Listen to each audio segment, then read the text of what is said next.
I don't care how you trade. If you are committed to trading, I commend you, because it's hard, and I wish you all the best, because this is not for the weak. This is not an easy industry. But the trade-off is you live the life of your dreams. You live freedom. Once you have the skill, no one can take it away from you. That is what you should be chasing, not fancy returns. Sometimes it is genuinely easier to make money in different types of market cycles. Sometimes it genuinely is just easier to make money. Sometimes it's difficult. Welcome to the world of trading. Welcome to the reality of the market is never always the same. We actually saw this with the rise of funding millionaires get loads of funding and lose all of it. So if you want to be profitable in 2025 and you want to take advantage of what's about to happen, I'm going to share it with you on this video, and you're going to see it repeats. And I believe, based off of what the data is showing us, we are about to repeat one of the most aggressive, probably few years than what we've seen in a long period of time. In 2014, 2015, I saw this before in front of my own eyes. People make a ridiculous amount of money that had poor technicals, like average technical ability. So I want to share this with you, regardless of how you trade. If you are fed up of not breaking through, if you are fed up of a lack of consistency, you need to know about this, and I'm going to share it with you on the DXY. We have had a record year this year within our community. You are statistically more likely to keep your funded accounts with us on our in-house fund than not. We have now got numbers that are going into 2 year, into the 3 year mark, that you are roughly 80% likely to keep it once you become a portfolio asset manager and you pass our assessment. You're 80% more likely to keep your account for like 2 to 3 years. I'm incredibly proud of that. If you actually look at us on every metric, I believe we have probably top 3 strategies in the whole industry. I've had a record amount of people in 2024 that have traded this whole one pair, one time frame, one session nonsense. I actually think trading 100% mechanical systems is a scam. I actually think that is the biggest bullshit scam of the industry in a long period of time. And do you know why? It's not that the theory doesn't work. It's just most people can't stick to it and they interfere with it. And it's a very, very small percentage of people that actually pull it off. So yes, I'm not going to be an advocate of that. And when I see people that have had lots of funding, they've been able to go on a good sequence of acquiring that funding. Their technical skills are actually fairly decent. But then they show me like drawdown of -10, -12, -14 and said, but Mark, look, the data shows, yeah, you lost your funding. So your data doesn't actually have an opportunity to be able to work because you just acquired all of this money and now you don't have any of it. And this is an example of what we saw, record breaking funding here. This is the rise of all of the funded millionaires that happened in this period. So it would be naive for you to think that there is not sometimes easier periods to make money. Sometimes it's more direct like this, and sometimes it's just sideways. So what's going to happen next? I'm going to share that with you. So I think based off of what we are seeing right now, there's a few scenarios in how it plays out. So to get down to the nitty-gritty of it, continuation here, we're going to see a rise up short to medium term into the highs, which means, well, what does that mean for you? If you're someone who's going through a lot of drawdown or your average winner is like a 2 to 1 and you're wondering why you're not profitable yet, well, maybe you want to hold on to those trades for just a little bit longer. I don't fantasize over big profits, but maybe hold on to your trades for a little bit longer. And I feel like I've done so many videos on this channel in 2024 about this, but I still get hit with the same stupid behavior of someone showing me, Mark, look, I'm in drawdown. I'm like, have you assessed your trades that win and see how far they run? They're like, yeah, I'm going to go do that. Then they don't do that. And then they ask me the same stupid question again and again and again. Do you want to be profitable or not? Do you want to make money or not? How many years can you afford to go by year after year, not making any progress, still don't know whether you're trading a system that's going to stand the test of time until you go, stop taking shortcuts, do it the right way so you can actually sustain your trading career. It is frustrating to see people waste so much, not just the money that they waste, but the time they can never get back that they waste. And we're about to step into such a phenomenal year. We've had a massive year this year, so I'm so proud of our students. We've had, even within the last couple of days, another 4 people just become portfolio asset managers. And there is a group of about 20 people that are about 1 to 2% away for also getting their 40K, 60K accounts. We've had our fund now. We'll be going into our 6th year soon. What, are you going to wait till we get to our 10th year for you to realize, oh, maybe they've got something. Maybe the system that they trade, even though it's not 100% mechanical, they're probably onto something. And just because we don't have a 100% mechanical system doesn't mean that we don't have a mechanical approach. That's where people have got it all too wrong. I would say if you look at the trades that I take, our funded traders take, our coaches take, 97, 96, like borderline those numbers, they are the same. It's a mechanical thought process all the way through. What we are assessing in that last stage is trade quality, trade positioning, and it just becomes second nature. It's not stressful. It's so straightforward.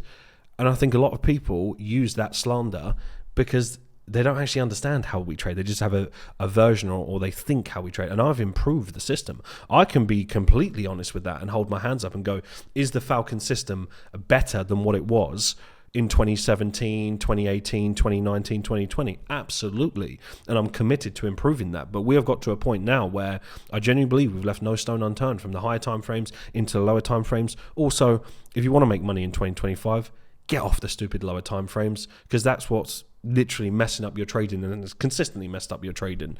If you want to look at the statistics, you're more likely to lose money when you're in the lower time frames. And if you go and show me someone on YouTube or some random person, you go, but this person, yeah, but you can only find about 4 people, so it probably isn't a good way to trade, is it, if you're obsessed with the lower time frames?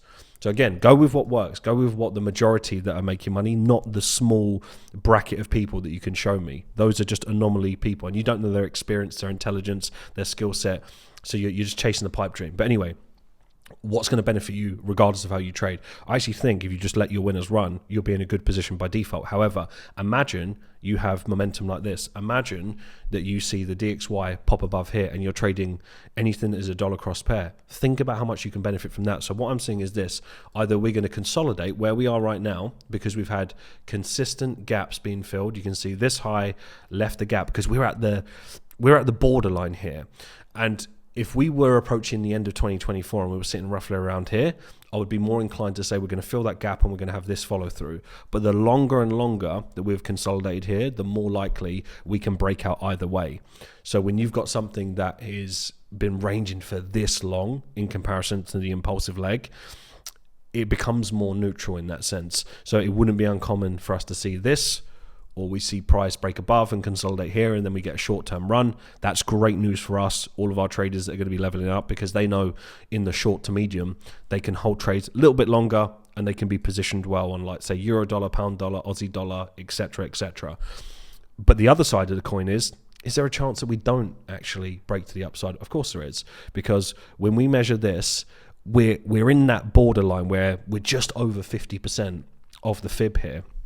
But notice how we test it, we sell off, we come back up, we tap that. I've been talking about this literally for the last couple of weeks. We're going to be moving up to this high. We're here now. So nothing about what is happening, I'm so confident with this, nothing about what is happening is by chance or by accident. You go back to our older webinars that you get access to on a weekly basis, you will see this play out in real time. And what's going to be happening in these scenarios is this is either going to be a really, really strong area that we're going to start to see some follow through to the downside. And how you know is if we're not going to be moving up and we are going to have the short-term bearish run will be higher time frame closures below where the area of the buy still makes sense. Now, I know that might be a lot for you to just comprehend because you might not trade the way that we trade, but essentially, I was just thinking of the most easiest way to explain this. So if you have a system, so the way that we trade, we look for invalidation areas. So we will have, let's say we've got a buy setup, we've got a sell setup.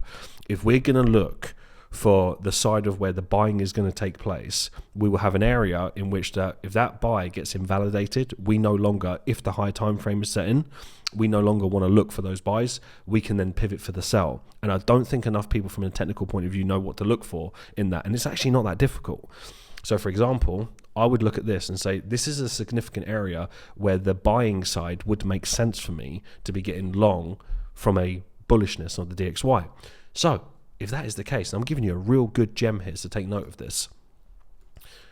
If I'm then looking at the DXY for 2025 and want to make sure the students level up, they hold into the right positions, they don't get caught into a trap, well, I want to see consistency within here of selling pressure set in, ideally on the monthly, if we can get some really, really strong, bearish sentiment. But if we get weekly, daily, and we start seeing some closures below this area, so you can see where the buy would make sense. That's why I was going to just explain this in a more simple way, is that's where that's alive. So if that gets invalidated, that to me triggers, well, okay, well, would it make sense? Well, we have to look at it. You see this low get taken out, right? We built up a lot of volume there, fine. We move to the upside. You can see there's a gap between here to here. So is there a possibility we're going to go from where we are right now into these lows? Absolutely. So then for the short term, that helps us when we start bringing in euro dollar, pound dollar. So let's say I'm going to not just trade pound dollar, because you got to understand, I am never ever going to be an advocate of trading one pair. I'm just not. I've not met many people, and I say many people, and I'm talking, when I say many, into the hundreds. I've not met those kind of people consistently for a long period of time say, look, I just traded this one instrument. And do you know why? Because 2024 should teach you everything. Because you get a lot of people say a lot of stuff, they don't realize they're just inexperienced. So they'll say, Mark, do you know what? I used to just trade pound dollar, but my data showed me over the last 6 months my strategy is not working. I'm sitting there you're just literally just scratching your head thinking, no shit that your strategy isn't working. There's actually nothing wrong with your strategy per se. All that's happened is that you're just trading so rigid, you're 100% X, Y, Z, and guess what? The market will just go through different cycles. Sometimes it's very expansive. Sometimes that we're squeezing. Sometimes we're very direct. Sometimes we're just ranging. Welcome to the world of trading. And then what you do is you get this bright idea to go, right, let me just interfere with this because I was profitable for 6 months and now I'm not. Like, it's insane. It just shows me you're not being guided correctly. Like, it's like the blind leading the blind and they think they're making good decisions. And what goes to happen? You go, right, I'm just going to now trade this pair. I'm just going to now trade the NASDAQ, or I'm just going to now trade this. And then what happens? We go for a different cycle. You're like, oh, the way I was trading isn't working, so I'm going to go to a bit higher time frames now instead of lower time frames. And then after a period of time, you then change that, and it's like this constant up and down. And you can't recognize that, guess what? It's probably a bit of a different environment from you trading in here versus in here. That is going to be different. It always is. And if you just look at this breakout, we get the sell-off. I remember anticipating this exact move, right? And then what have we got now?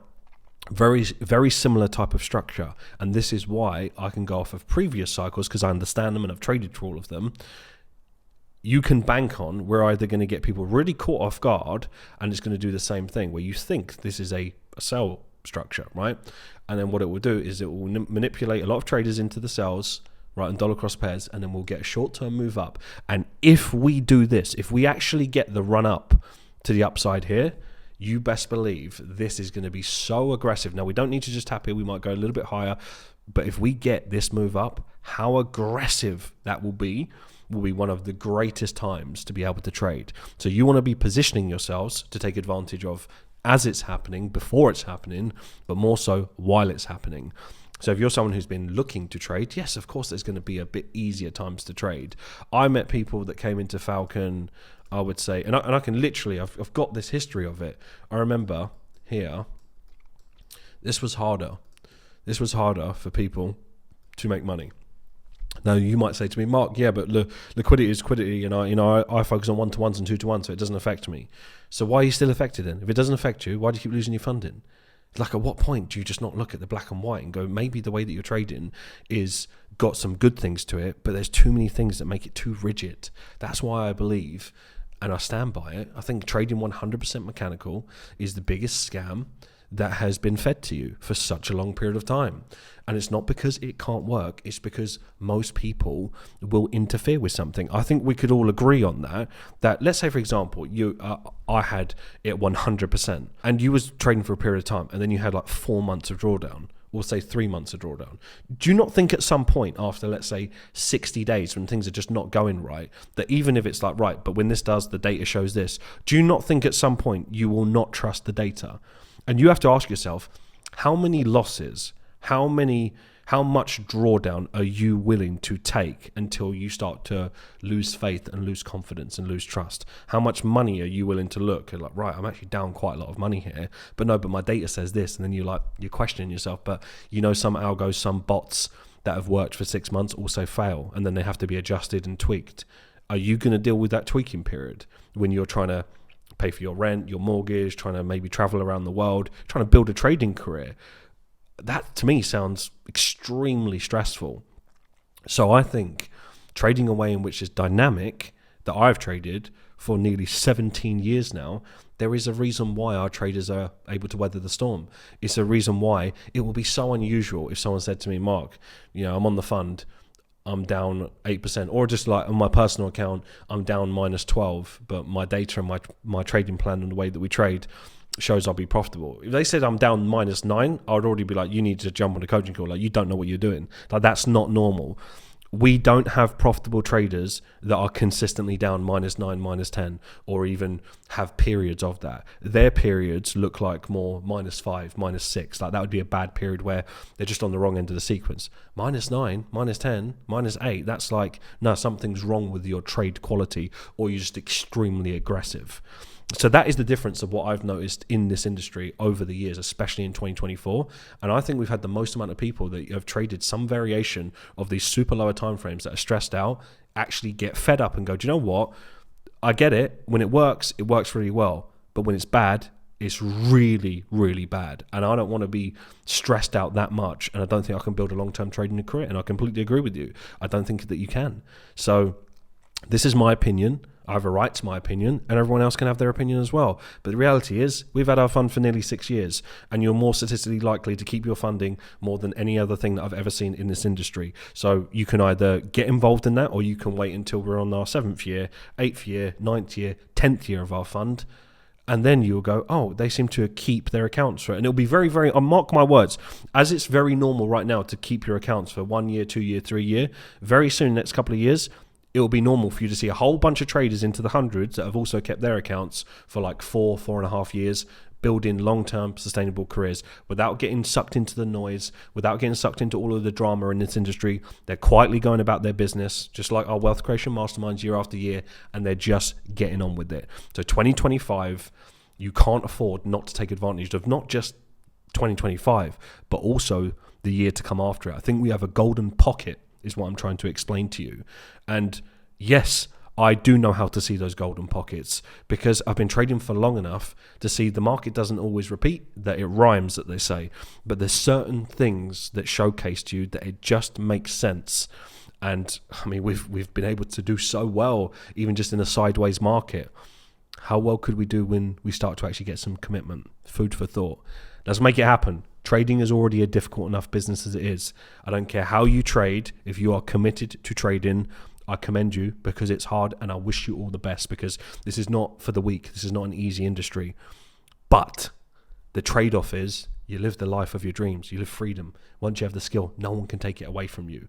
That is what you should be chasing, not fancy returns. Right, guys. So before we finish up this episode, 2025, I want to make sure that you are prepared as possible to be able to achieve all of your goals. And I get a lot of questions actually on how do I actually structure my goals the best way possible. If I was you, if I was a trader and I was thinking about my year of, how do I just get the most out of it, just be mindful of tick box exercises. So don't be that trader that goes through the motions of just ticking things off and feeling happy that you tick them off, but deep down that's not really going to make a difference whether you've done it or not. It just feels good in the moment.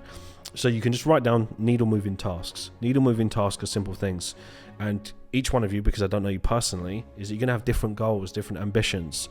So I can't give you detailed specific advice because I don't know what your exact goal is, but what I can do is give you a generalization into structure your goals quarter by quarter. So just focus on one quarter at a time, break it down into chunks. So Q1, Q2, Q3, Q4.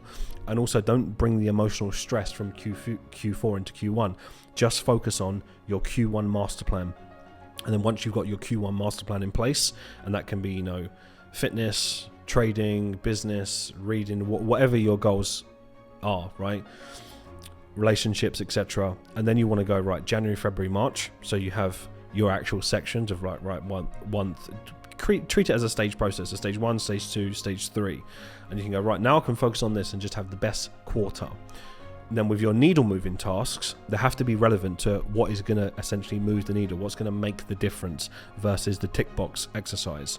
So what I would do if I was you is actually spend some time and actually thinking, what would make a difference? What does a needle moving task look like, and what does just a tick box exercise look like? So it could be the equivalent of, I don't know, let's say it was fitness for yourself, and your tick box would be go gym. That would be an example of it. But your needle moving task could be something really specific that you're working on, that you're trying to improve.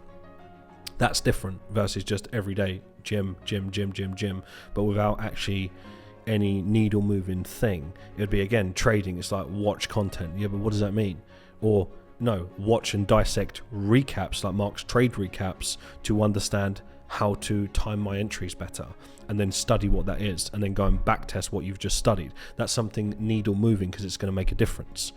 So you want to start actually writing down, like, what things am I doing every day that are actually going to make a difference, make a significant impact on my wider goals, not just trading, but everything, because everything is connected to everything else. How you do one thing is how you do everything. So you got to start looking at that as life in general. It's like, is this a needle moving task? And you don't need 10 needle moving tasks every single day. You just need 2 to 3, and then everything else, that can be tick box. I'm okay with that, because there's a certain monotonous, mundane part of, you have to be able to be good at just doing the boring stuff every single day. There's nothing wrong with that. Problem happens is when your whole life is comprised of just tick box. Now, I will have tick box things. They still help. They're just not the catalyst. They're just a cherry on top. So I really hope that helps. You take that focus into 2025 and just focus on Q1. List out what the needle moving things are. You'll have a very, very successful Q1. And by having a very successful Q1, you'll have so much momentum, it will carry you through for the majority of the year. So I wish you all the best. I hope you crush it. I hope you take a lot of wisdom from what I've spoken about. If you're a trader out there, like I said, I commend you for going down this path. But on the other side of it is the very freedom that you wanted to get into this in the first place. And if you focus on the freedom element and recognize that the money comes as a side effect, you're in the right place.